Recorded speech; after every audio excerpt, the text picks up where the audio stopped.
Magandang araw sa inyong lahat at welcome sa aking channel.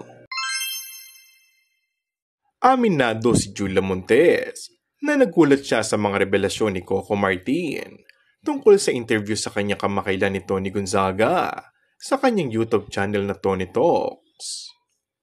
First time niya atang narinig kay Coco yung mag-amin sa tunay na relasyon at lagay nila ngayon, maging kung gaano ka-espesyal sa aktor si Julia. Oo, ngayon ko lang narinig, nakangiting pahayag ni Julia.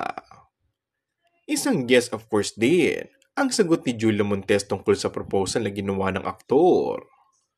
Handa ngang pakasal si Julia Montes kung aalokin umano siya nito. Hindi niya naman daw ito isisekreto ayon sa aktres. Actually, hindi ko kasi siya sasabing secret. Mas pinili namin yung ganitong setup.